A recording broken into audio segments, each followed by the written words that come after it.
암보험이 아까 여기서 나왔던 암보험은 어떤 이 기업에 맞게끔 무조건 암보험을 들어야 되고 자기네 회사께 암보험이 최고다라고 했지만 사실은 그렇지가 않죠.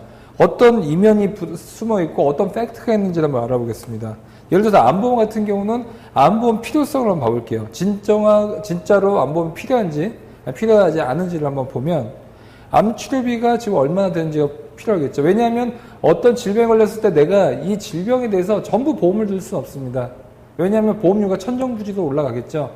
그래서 많이 걸릴 것 같은 거. 두 번째로서는 걸리면 정말로 보험 그 치료비가 많이 나오는 것들, 그런 것들만 선별해서 내가 가입을 해야겠죠. 그래야지만 보험료는 낮게 갖고 가면서 가성비는 높은 그런 보험에 가입을 할 수가 있는데, 암을 봐보겠습니다.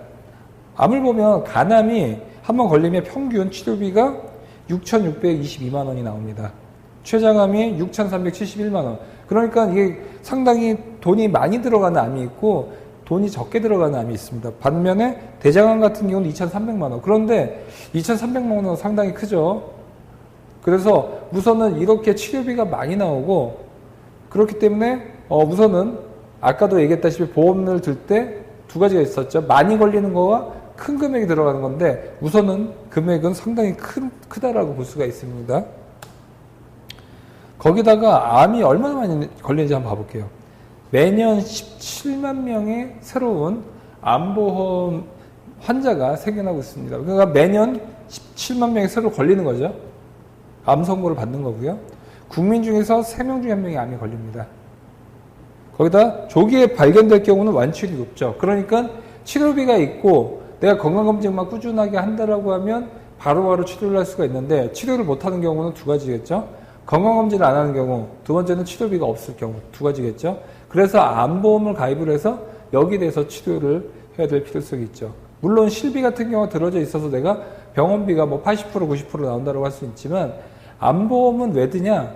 뭐 암 진단비를 내가 3천만 원 가입을 했다. 그것은 실비에서 대부분 나올 수 있을지언정, 암이 걸리면 바로 수술을 하고 다음날 출근합니까? 바로 나갈 수 있습니까? 아니면 주부의 경우는 바로 애들을 볼 수 있나요? 전혀 그렇지 않죠. 암이 걸리면 최소한 몇 달 정도는 쉬어줘야 되고 항암 치료를 받고 정상적인 경제활동을 하기가 불가능합니다. 그래서 암보험의 진단비는, 실비는 병원비를 내는 거고 암보험의 진단비는 생활비 쪽으로 쓰는 것이다 라고 보면 되기 때문에 반드시 암 진단비와 실비가 함께 있어야 되겠죠. 특히나 높은 치료비 때문에 암보험이 굉장히 필요하다고 볼 수가 있고요. 그럼 암보험을 가입을 할 때 어떤 회사들은 이제 비갱신형이 좋다, 어떤 회사는 갱신형이 좋다 싸웁니다. 어떻게 싸울까요? 자기네 상품, 어떤 회사는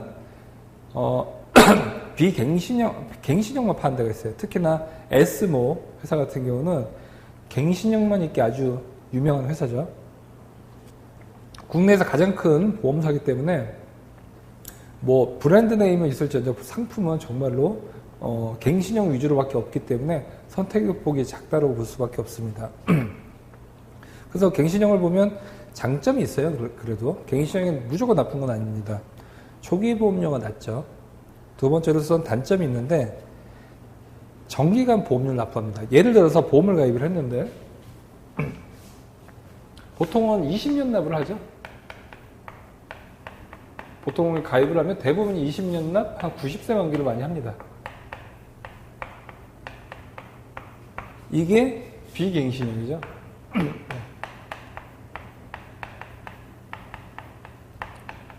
보험료가 처음에 나오죠. 암보험을 내가 3천만 원씩 들었다. 암보험이 4만 원이 나왔다. 그러면 4만 원씩 12달 곱하기 20년 내면 끝납니다. 마무리가 되죠. 근데 갱신형은 어떻게 되어 있냐? 면연납이 없어요. 그 다음에 90세 만기는 똑같고요. 보통이 갱신형이죠. 10년 갱신. 이럴 경우는 어떻게 될까요? 이건 갱신형이죠. 10년 갱신. 이거는 이제 갱신형이고요. 갱신형이다라고 볼 수가 있고요. 이거는 보험료가 쌉니다. 처음에는 보험료가 한 2만 원 정도 만약에 한다라고 보면 2만 원씩 해서 12개월이죠. 곱하기 10년을 냅니다. 그러면 이 사람이 지금 현재 30세라고 보겠습니다. 그러면 10년 뒤에 이제 40세가 되겠죠? 그럼 암 걸릴 확률이 더 높아집니다. 그러면 보험료가 올라가죠. 여기서 보험료가 3만 원 뜁니다. 그러면 또 12개월 곱하기 10년 또 냅니다. 그럼 이제는 10년 뒤니까 40세가 됐겠죠? 이때가 30세. 40세가 되면 보험료가 더 올라가겠죠? 그러면 보험료가 4만 원대가 됩니다. 곱하기 12개월 곱하기 10년을 내고요. 90세가 아직 안 됐죠? 그러면 50세 때 또 냅니다. 또 올라가죠. 5만 원을 냅니다. 12개월 곱하기 10년 또 내죠. 60세가 됩니다. 보면 또 올라가죠. 6만 원이 됩니다. 12개월 곱하기 10년을 내죠. 만기가 안 됐죠. 만기 때가 계속 내는 겁니다. 70세가 됩니다. 이때 암이 안 걸렸다. 암 걸릴 가능성이 굉장히 크겠죠. 70세 되면. 그러면 또 올라가죠. 7만 원으로. 이거는 가격은 제가 그냥 예시를 든 거고요. 어쨌든 간에 갱신형은 나이가 10년 들수록 엄청난 속도로 올라간다는 것은 맞고요. 이런 식으로 계속 올라가는 거죠. 80세까지. 결국은 90세까지 내는데 이때까지 유지 안 하죠. 갱신형은. 그래서 갱신형의 가장 큰 단점은 보험료가 계속 올라가고 보험이 보통 언제 걸립니까? 30대 때 걸립니까? 한 60대, 70대 때 걸립니까? 60대, 70대 때 걸리죠. 그러면 비갱신형은 처음엔 비싸더라도 20년, 50살까지 되면 끝납니다. 그런데 갱신형은 30세 때 물론 싸다고 뭐 2만 원짜리 가입하고 하는데 결국 60세 때 얼마까지 됐죠? 예시지만 6만 원이 됐죠? 70세 때 7만 원. 그때가 유지를 할 수 있겠습니까? 못하죠. 그렇기 때문에 갱신형은 현재 나이가 어리다. 특히나 30대, 40대 정도 됐다. 그러면 갱신형은 상당히 좀 불리하다고 볼 수가 있습니다. 그럼 비갱신형을 봐보겠습니다. 단점은 초기 보험료가 높다는 거죠. 아까도 봤다시피 3만 원 대비해서 4만 원 좀 비쌉니다. 하지만 납기 일만 납부를 하는 거죠.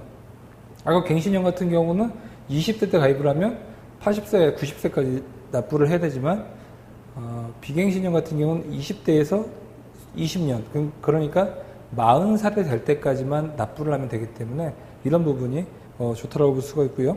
장점은 납기 기간만 납부를 하면 되고 보험료 인상이 없다는 것이죠.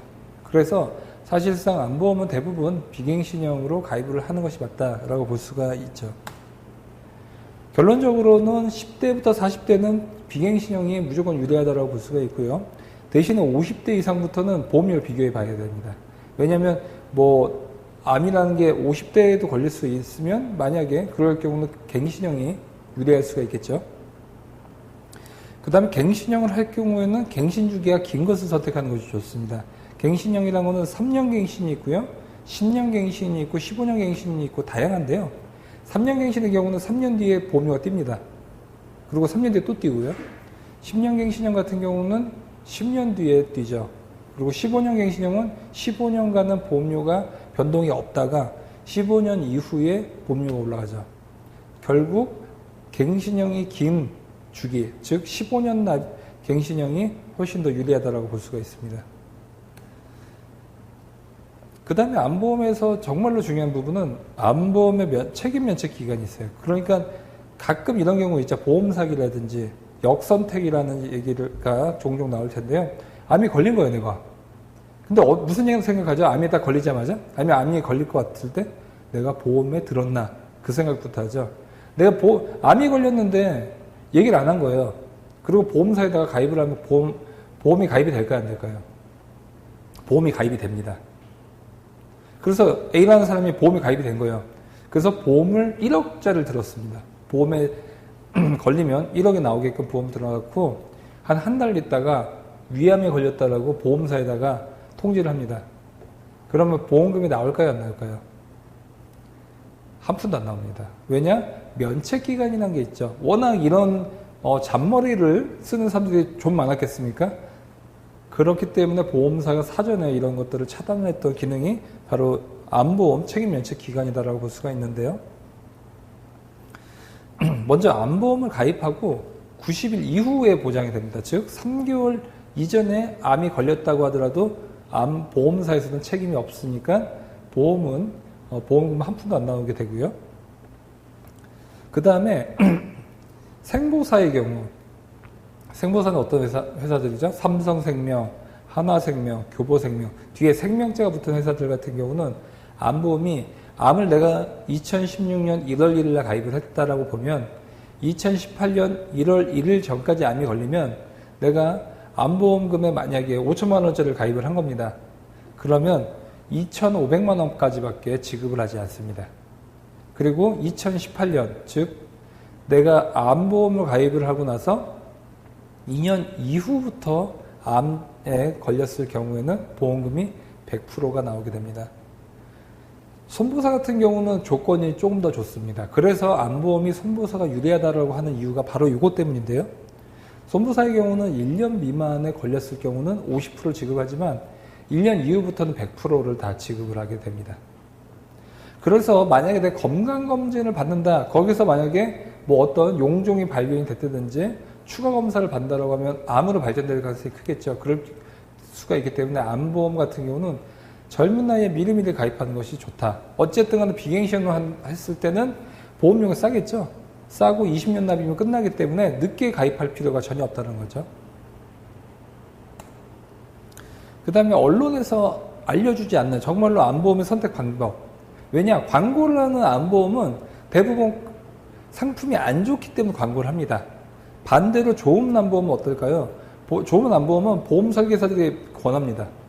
물론 그 한 회사에 소속되어 있는 보험 설계사가 있고 GA라고 하는 보험 대리점에 속해 있는 설계사들이 있는데 한 보험사에 속해져 있는 설계사는 자기네들 거밖에 권할 수가 없기 때문에 뭐 비교 대상이 없겠지만 여러 군데를 취급할 수 있는 보험사들, 특히 손보 위주로 취급을 하는 그런 보험 설계사들 같은 경우는 비교가 가능하거든요. 그러면 이번 달에, 왜냐하면 매달 다릅니다. 이번 달 5월 달은 A라는 보험사가 지급을 어떤 보장 조건을 좀 더 좋게 했다라고 하면 6월 달에는 B라는 회사가 더 좋아질 수가 있고요. 7월 달에는 C라는 회사가 더 좋아질 수가 있습니다. 왜냐하면 매달 각 담보별로 받아주는 것도 다르고요. 가격도 달라집니다. 그렇기 때문에 매달 어떤 보험이 제일 좋은지를 그런 것들을 많이 취급하는 설계사들이 알 수가 있는데요. 그럴 경우는 언론에서 알려주지 않는 보험 상품을 많이 소개를 해줄 수가 있습니다. 예를 들어 어떤 거냐면 우선 납입을 면책을 해주는 보험이 있습니다. 그게 거의 손에 꼽힐 정도밖에 없는데요. 지금 우선 암 진단 시에 전체 납입보험료를 면제를 해주는 상품이 있습니다. 그건 뭐냐? 암보험만 가입을 안 하죠. 보통은 어떻게 가입을 하죠? 우선 보험을 가입할 때는 기본보험료가 있습니다. 기본보험료 좋은 보험은 거의 없고요. 뭐 좋은 경우는 암 사망 아니면 상해 사망 이런 것들 맨 위에 많이 써져 있는 거 보셨을 겁니다. 옆에 보면 뭐 암 사망 몇백 또는 상해 사망 뭐 1억 2억 돼 있고요. 그 밑에 이제 추가 담보 같은 경우를 보면 암 3천만 원, 뭐 뇌졸중 1,000만 원, 급성 심근경색 뭐 1,000만 원, 뭐 수술비 100만 원 뭐 이런 식으로 돼 있겠죠. 쭉 돼 있죠. 그러면 만약에 이거를 내가 30살 때 가입을 했습니다. 근데 40살에 보험료를 다 안 냈죠. 20년 납 90세 만기라고 하면 절반 정도 낸 시점에서 암이 걸린 겁니다. 그러면 어떤 보험사는 이것이 전체가 납입 면제가 안 되는 것도 있지만 어떤 보험사, 뭐 지금 보면 M사 같은 경우가 그런데 암이 걸렸을 경우는 전부 다 납입 면제가 됩니다. 이런 것들은 굉장히 파워풀한 기능이다라고 볼 수가 있겠죠. 보통은 암이 걸리면 다른 보험사는 어떻게 되냐? 이 암만 지급이 되기 때문에 암은 빠집니다. 이 담보가 삭제되죠. 지급이 됐기 때문에. 그러면 이제 보험료는 여기에 대해서 안 나올 수 있겠지만 여기에 대해서는 계속 나올 수가 있는 거죠. 대부분 다 이렇습니다. 그래서 내가 암보험을 가입할 때는 이걸 물어봐야 되죠. 설계사한테. 이거 납입 면제 기능 있습니까? 라고 물어보면 당황하면 설계사가 안 좋은 상품을 권해줬다고 볼 수가 있고요. 아, 당연하죠. 아니면 그런 것들도 있는데 요거는 요래서 이걸 말씀드렸습니다라고 하면 그때 이 사람의 실력이 있는지 또는 나를 진짜 생각하고 추천해 주는지를 알 수가 있겠죠. 두 번째는 이것도 굉장히 중요한데 유사암이 20%가 지급이 되는 곳이 있습니다. 지금 뭐냐? 여기 보면 암이 3천만 원이죠. 암이 3천인데 모든 암에 대해서 3천만 원 주는 것이 아닙니다. 갑상선암이라 들어보셨습니까? 뭐 아니면 생식기암, 뭐 여자 같은 경우 유방암이나 자궁암 이런 것들 같은 경우는 유사암에 많이 포함이 되기도 합니다. 그랬을 경우는 이게 어떻게 되냐? 대부분은 이거 10%만 지급이 됩니다. 특히 갑상선암 같은 경우가 이런 경우가 굉장히 많은데 그러면 여기서 사람들이 분쟁이 굉장히 많이 일어났죠. 내가 암보험 가입했는데 암이 걸리는데 300만 원밖에 안 주냐라고 할 수 있는데 워낙 많이 걸리는 암들 같은 경우 따로 뺐습니다. 뭐 유사암 또는 소외감이라고 분류가 돼서 보통은 이제 기타 피부암이나 아니면 뭐 이런 생식기암이나 갑상선암 이런 것들 같은 경우는 걸려도 많이 걸리고 또 치료도 다른 암에 비해서 좀 쉽기 때문에 이건 일반 암에 분류해서 10%밖에 안 주는데 아까 얘기했다시피 M사 같은 경우가 암보험이 독보적으로 좀 좋은 경우가 있는데 거기 같은 경우는 지금 보면 암보험 같은 경우를 600을 주죠. 20%를 지급되는 게 있습니다. 거기는 뭐 M사 말고도 한두 군데 정도는 이렇게 유사암을 20% 주는 데가 있는데 보면 생보사는 그렇게 지급하는 곳이 없고요. 손보사들 같은 경우는 간혹 20%를 지급하는 곳이 있기 때문에 암보험을 가입할 때는 반드시 유사암 또는 소외감을 20%를 지급하는지 안 하는지를 반드시 따져보시길 바라겠습니다. 그 다음 대장전막내암이라고 있죠. 대장암의 초기 증상입니다. 이것도 굉장히 많이 걸리는데요. 대장암을 유사암으로 보는 데는 어떻겠습니까? 대부분이 대장 전막내암을 유사암으로 봅니다. 그러면 3천만 원을 주는 것이 아니라 600을 주겠죠. 또는 300을 주겠죠. 그런데 대장 전막내암을 일반암으로 주는 곳이 있습니다. 거기 같은 경우는 3천만 원을 다 주죠. 그래서 이것도 굉장히 중요하다고 볼 수가 있고요. 결론적으로는 생보사보다 손보사가 유리하다고 볼 수가 있고 손보사 내에서도 암에 특화되어 있는 데가 있습니다. 그런 곳이 좋을 수가 있고요. 그 다음에 더 중요한 것은 기본담보를 볼 수가 있는데 암보험 위주로 갔는데 이런 상해사망 같은 거 쓸데없죠. 암보험 가입하는데 이런 거를 막 3억씩 들어가고 보험료가 몇천 원이 발생하는 데가 있는데 기본담보를 간단하게 들어갈 수 있는 데가 있습니다. 그런 데 같은 경우는 암사망 한 500만 원 이렇게만 들면 보험료 자체가 싸겠죠. 그리고 뭐 아무래도 상해사망보다 암사망이 훨씬 더 탈 수 있는 가능성이 크죠. 사실 상해사망은 주위에서 보셨습니까? 뭐 천장에서 망치가 날라서 머리를 때려서 죽는 경우나 상해로 중상은 거의 없죠. 다 대부분 질병으로 다 죽죠. 그래서 암사망 이렇게 기본담보가 싼 것들도 암보험 선택하는 데 있어서 굉장히 중요한 단서다라고 볼 수가 있습니다.